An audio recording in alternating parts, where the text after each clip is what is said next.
Academia Cristo, aquí tu paz. Hola, bienvenidos. Soy el pastor Henry Herrera y es un privilegio ser su guía en los videos de este curso La Palabra Crece Multiplicando Iglesias.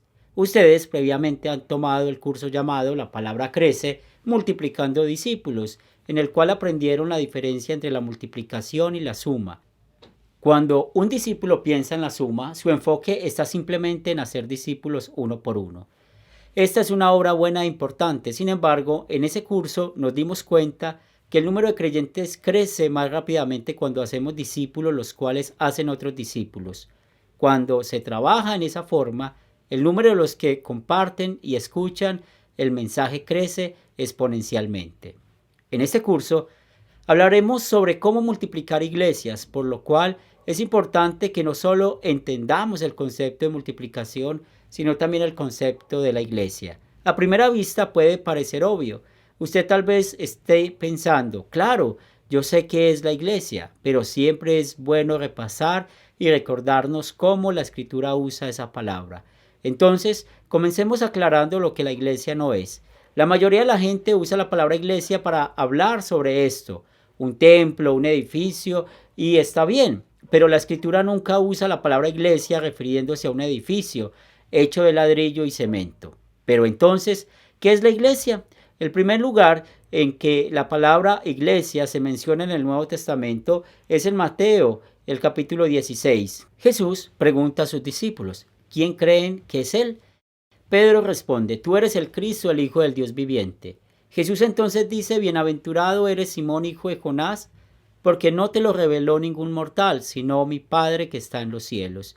Y yo te digo que tú eres Pedro, y sobre esta roca edificaré mi iglesia, y las puertas del Hades no podrán vencerla. La roca sobre la cual Jesús iba a construir su iglesia no fue Pedro, el hombre frágil que solo unos momentos después iba a tratar de convencerle a Jesús que no llevara a cabo su obra de salvación, ni tampoco estaba Jesús hablando sobre construir un edificio físico.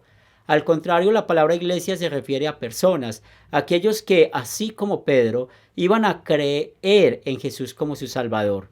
Los teólogos llaman a esto la iglesia invisible. Se le llama invisible porque solo Dios puede ver nuestros corazones y por lo cual Él es el único que sabe quiénes son miembros de la iglesia. Además, Dios es el único que puede hacer crecer la iglesia por el poder del Espíritu Santo, obrando a través de la palabra y los sacramentos. Entonces, la iglesia invisible es el número total de todos los que creen en Jesús como su Salvador.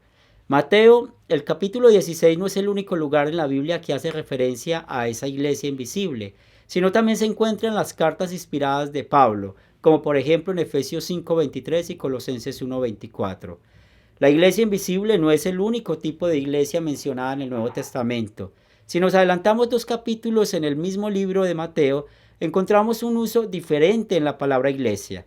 En esos capítulos Jesús les dice a sus seguidores qué hacer con alguien que no se arrepiente. Les dice, si tampoco a ellos les hace caso, hazlo saber a la iglesia. Y si tampoco a la iglesia le hace caso, téngalo entonces por gentil y cobrador de impuestos.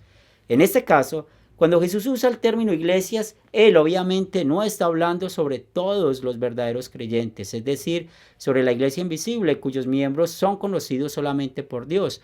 Al contrario, está hablando sobre una reunión visible de creyentes.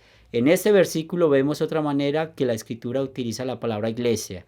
Los teólogos llaman a esto la iglesia visible. La palabra iglesia usada de esta manera también se encuentra en las cartas inspiradas de Pablo.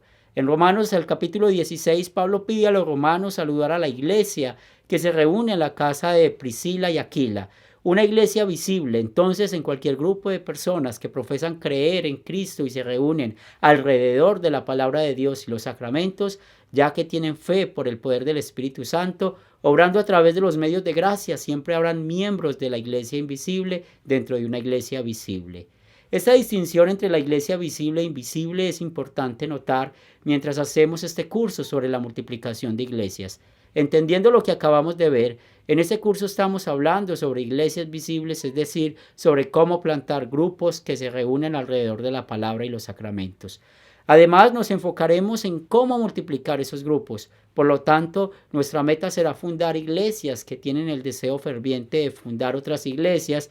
Esa es la meta principal de este curso. En su clase en vivo, usted se reunirá con su instructor y hablará más sobre las metas de este curso. Además, usted tendrá la oportunidad de hablar más a fondo sobre la doctrina de la iglesia. Ha sido un placer ser su guía a través de esta primera lección. Que Dios les siga bendiciendo mientras ustedes estudian su palabra.